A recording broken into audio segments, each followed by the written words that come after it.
Hello guys, welcome to my YouTube channel बायोबॉम with food chemistry. हम लोग अभी तक एनिमल किंगडम पढ़ लिए हैं। अब देखो मॉर्फोलॉजी इन फ्लावरिंग प्लांट पढ़ने जा रहे हैं। अब बस मेरे साथ चलते रहो, पक्का 20 डेज में खत्म कर देंगे। और एक भी लाइन इंपोर्टेंट मेरी नज़र से नहीं छूट रहा है और आपकी भी नज़र से नहीं छूटना चाहिए।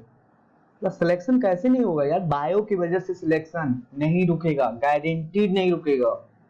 अगर रुक गया तो मैं अपना YouTube चैनल बंद कर दूंगा। अगर जितना मैं बताया हूँ, जिस दिन नीट एग्जाम होगा उस दिन मैं पेपर लेकर के लाइन बाय लाइन आप लोग को करवा दूंगा कि देखो ये मैंने बताया था, यहाँ से क्वेश्चन आया। पक्का आएगा भाई, कहाँ से बनाएगा एग्जाम में, बनाएगा कहाँ से?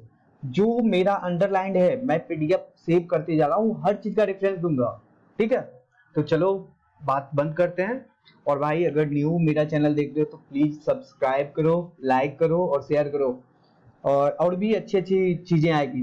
NCERT खत्म करने के बाद 20 डेज में NCERT 11th का और 12th का 3-3 घंटे में खत्म करूंगा वो। और फिर जितने भी नीट में अच्छे क्वेश्चन आए हुए हैं या 10 साल के 2010 से 2020 तक का टोटल का करवाऊंगा। ठीक है, और हर चैप्टर का ट्रिक जो छूटते जा रहा है क्योंकि जल्दी जल्दी वीडियो बना रहा हूँ, है ना, वो भी दूंगा। तो बिना लेट किए हुए, समय गवाए हुए, चलो स्टार्ट करते हैं। चलो आ जाओ, मॉर्फोलॉजी ऑफ फ्लावरिंग प्लांट। ये देखो इसे भी क्वेश्चन बन चुका है NCERT नीट में 2-3 साल में एक बार साइंटिस्ट से दे देता है, तो इसलिए मैं बता दे रहा हूँ, है ना। वो ये इस पे प्रोटीन प्लेट पे रामचंद्रम का आ चुका है, तो इसीलिए बता रहा हूँ। कैथरीन ईसाऊ ये एनाटॉमी ऑफ सीड प्लांट ये नेम का बुक लिखी थी, ये इंपॉर्टेंट है। यहाँ पे ये लिखा हुआ है, ये भी इंपॉर्टेंट है। नेशनल एकेडमी ऑफ साइंस, जो दुनिया की जो सिक्स्थ, ये ओवरऑल दुनिया में सिक्स्थ ऐसी वोमेन थी जिन्हें ये अवार्ड मिला था, नेशनल एकेडमी साइंस। ठीक है, और बुक का नाम क्या था? Anatomy of seed plant. अब आ जाओ हम लोग चैप्टर स्टार्ट करते हैं। मॉर्फोलॉजी ऑफ फ्लावरिंग प्लांट बहुत इंपॉर्टेंट है भाई नीट के एग्जाम ऑब्वियस से। द रूट क्या है भाई, हर कोई जानता है। डायरेक्ट इलांगेशन ऑफ रेडिकल है, इलांगेशन रेडिकल प्लांट होती है एम्ब्रियोनिक स्टेज में। ऊपर जो गया प्लिम्यूल, नीचे जो आया रेडिकल। कॉटलीडन के ऊपर प्लिम्यूल, नीचे रेडिकल। रेडिकल से रूट का फॉर्मेशन, प्लिम्यूल से शूट का फॉर्मेशन। चलो आ जाओ। अब दो टाइप के रूट होते हैं, या तो टैपरूट सिस्टम होगा या फाइब्रस रूट होगा। तो वही देखो पढ़ने जा रहे हैं। मेजॉरिटी ऑफ डायकोटिलिडन प्लांट में क्या होता है? Direct elongation of radicle lead to the formation of primary root. Direct elongation से प्राइमरी रूट का फॉर्मेशन होता है।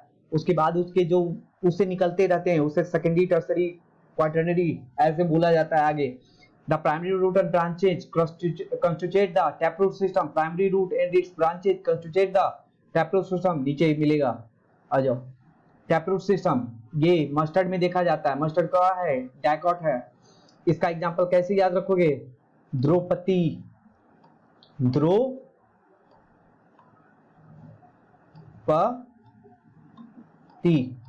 कैसे याद रखोगे? द्रौपदी से देखो D4 डाइकोट, T4 टैपरूट। और प्राइमरी, सेकेंडरी, टर्सरी कैसे है? द्रौपदी के कितने पति थे? एक नहीं थे, 5 थे। तो वैसे ही इसमें एक नहीं, जड़ एक नहीं रहेगा, रूट 5 रहेगा। मतलब 4-5 कितने भी होते हैं। एक मेन होगा जो डायरेक्ट रेडिकल के इलांगेशन से बनेगा, उसके बाद उसके कंस्टिट्यूएंट सेकेंडरी, टर्सरी बनते जाएगा। तो द्रौपदी, पांडव 5 थे। ठीक है, अब आते हैं टैपरूट के बाद मोनोकोटिलिडन में। मोनोकोटिलिडन प्लांट में क्या होता है? इसका प्राइमरी रूट शॉर्ट लिव्ड होता है, replace by a large number of root, छोटा छोटा रूट। धान का पौधा उखाड़ते हो ना, गेहूं का पौधा उखाड़ते हैं तो क्या देखते हो? छोटा छोटा रूट बहुत सारा है, फाइब्रस है एक। और शॉर्ट लिव्ड होता है, थोड़ा दिन के लिए ये रहता है ना, और जल्दी मर जाता है। तो वो फाइब्रस रूट किसका एग्जांपल है? मोनोकॉट का। व्हीट प्लांट याद कैसे रखोगे? एमएफ तो याद ही होगा, कितना ये इंडिया का फेमस स्लैंग है ना। सॉरी फॉर दैट, लेकिन याद करवाने के लिए बोलना पड़ रहा है। M4 monocot, F4 fibrous. अब आ जाओ सम प्लांटेड, जिसमें कि रूट का जो है प्राइमरी काम, वो काम छोड़ करके रेडिकल से, मतलब रेडिकल से नहीं निकल करके कहीं और से निकल रहा है ना, अदर देन रेडिकल। वो रूट रियल रूट नहीं होगा, वो उसे एडवांटेजियस रूट बोलेंगे। वो रूट किस किस में पाया जाता है? ग्रासेस में, मोनेस्टर में और बनाना ट्री में। इसको कैसे याद रखोगे? मंडे को ग्रेड बनेगा।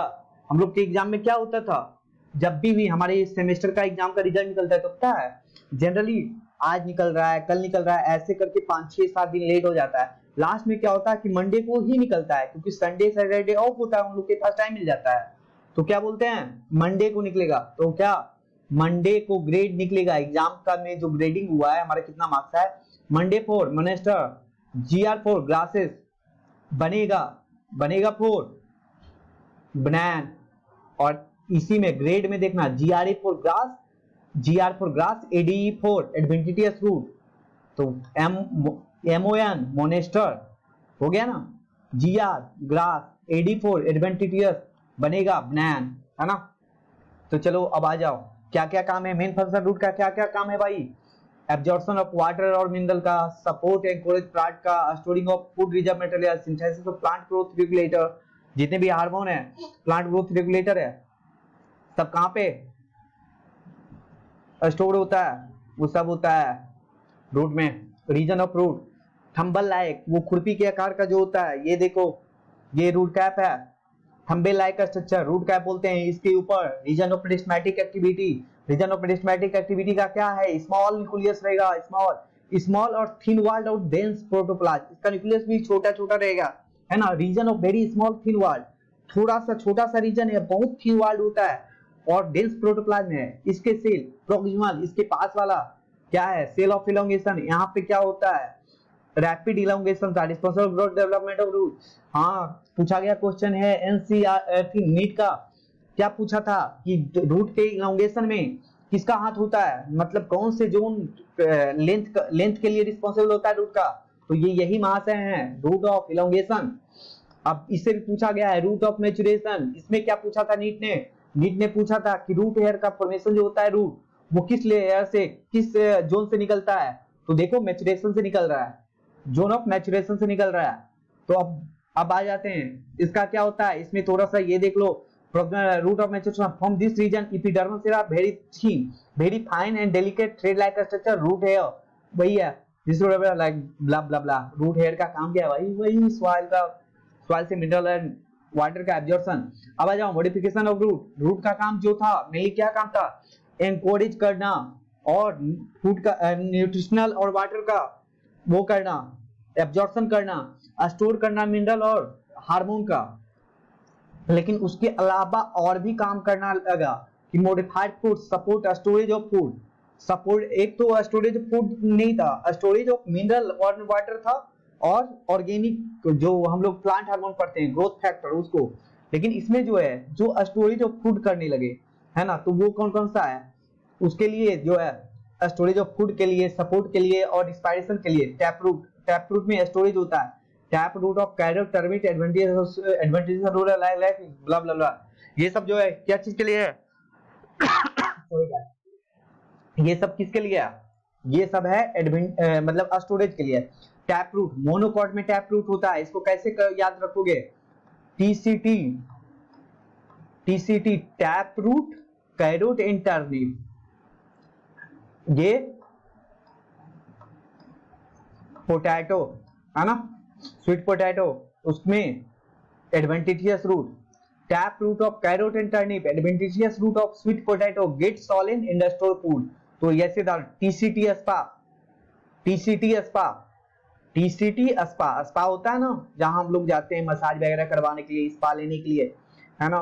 तो स्पा SP4 sweet potato, A4 adventitious root, TCT means tap root, CT carrot turnip, S4 storage. तो tap root of carrot turnip और adventitious root of sweet potato क्या चीज के लिए यूज होता है, स्टोर फूड करने के लिए। हैंगिंग स्टोरेज ये किसने नहीं देखा है भाई, इंडिया में सब देखा है। इंडिया में जो भी पैदा होता है वो बनाना ट्री का ये फिगर जो दे रखा है NCERT ने सब देखता है। वो जो रूट है प्रॉप रूट है, क्यों होता है, स्टोरेज के लिए और हाइग्रोस्कोपिक को होता है, मॉइस्चर भी एब्जॉर्ब करता है, लेकिन मेनली सपोर्ट के लिए होता है ना। तो प्रॉप रूट किसमें होता है, बनाना ट्री। PB याद रखना, हमारी सर लखीसराय में PB है, PB न्यू दिल्ली में भी PB है। PB मींस क्या हुआ, पुरानी बाजार है, न्यू बाजार है, न्यू लखीसराय, न्यू बाजार और पुरानी बाजार, नई बाजार हम लोग बोलते हैं उसे, नई बाजार और पुरानी बाजार, पीबी पुरानी बाजार, क्रॉप रूट और बी फॉर बनाना ट्री। अब आ जाओ इसमें स्टील रूट में, स्टील रूट का एग्जांपल कौन कौन सा है, मेज और शुगर केन। यहाँ पे क्वेश्चन पूछा हुआ है, क्या मेन चीज है ये याद रखना, कहां से निकलता है, lower node of first stem, कहां से निकलता है, लोअर नोड ऑफ। उस समय एग्जाम में ये याद रहेगा कि मेज और शुगर केन में स्टील रूट होता था सपोर्ट के लिए, लेकिन वो कहां से निकल रहा था ये नहीं याद आएगा, lower node of first stem. ठीक है, तो इसे कैसे याद रखोगे, M S square, M S square, M S square, M four maize, 1s4 sugar cane, 1s4 stilt root. Rhizophora में निमोटोफोर्स होता है जो क्या जमीन के अंदर नहीं, निगेटिव जियोट्रॉपिक। अगर ग्रेविटेशनल के अलोंग जाएगा तो वो पॉजिटिव हुआ, अपोजिट जाएगा तो निगेटिव, तो निगेटिव जियोट्रॉपिक फ्लूइड होता है निमेटोफोर्स। ये हमेशा सेलाइन वाटर में मैंग्रोव प्लांट है राइजोफोरा, वहीं पे निमेटोफोर्स पाया जाता है। स्वैम्पी एरिया में वर्टिकली अपवर्ड ये होता है, रिस्पायरेशन में हेल्प करता है। अब आ जाओ द स्टेम, स्टेम अभी बताया था, रेडिकल से रूट और प्लूमेल ऑफ द एम्ब्रियो से स्टेम। स्टेम का मेन कैरेक्टर है, कोई पूछेगा स्टेम किसको बोलेंगे, अगर दे दिया कितने भी ऐसे भी होते हैं किसको स्टेम बोलेंगे, तो हमेशा जहां पे स्टेम रहेगा उसका मेन कैरेक्टर है नोड और इंटरनोड जरूर होगा स्टेम में, याद रखना। Region of stem where leaves are born उसे नोड बोलते हैं, और दो नोड के बीच के डिस्टेंस, दो नोड के बीच में जो रहेगा वो इंटरनोड रहेगा। गन्ने का गांठ होता है ना, गन्ने के गांठ, वो गांठ जो है वो नोड है, और गन्ने के बीच में जो वो डिस्टेंस होता है जो हम लोग खाते हैं वो इंटरनोड होता है।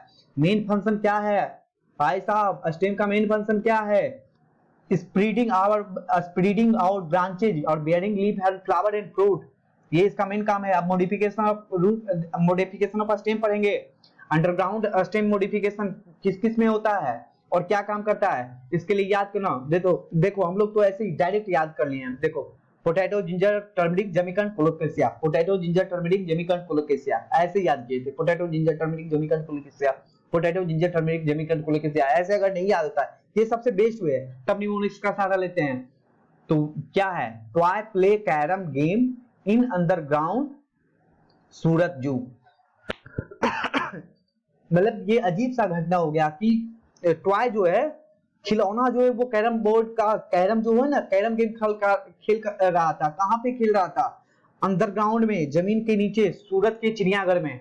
तो वही है toy play carrom game in underground Surat जू।